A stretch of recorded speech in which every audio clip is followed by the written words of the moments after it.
Introduction. Hey, today the weather outside is pretty cool.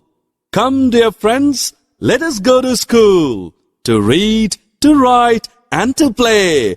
We will go to school every day. In this lesson, you will learn about our school.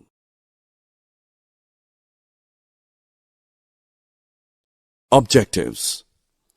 At the end of this lesson, you will be able to tell the need of school, recall the rooms in a school, describe classrooms and playground of school.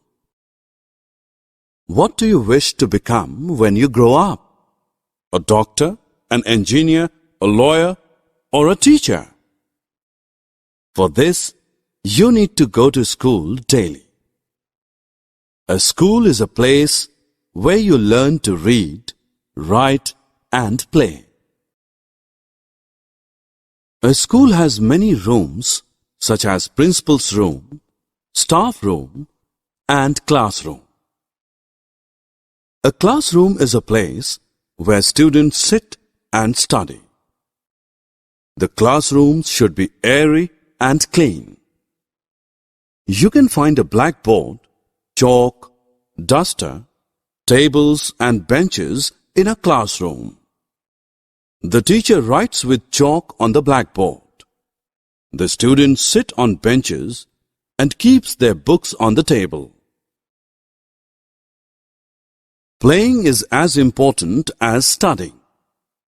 All work and no play makes Jill a dull boy.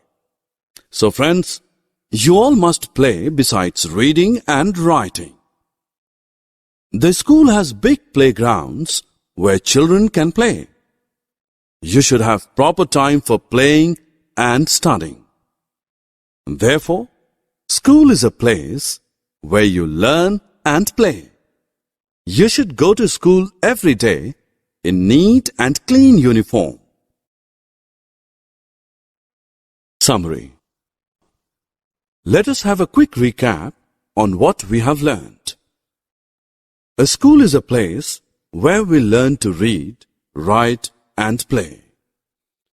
The classroom is a place where students sit and study. The school has a playground to play.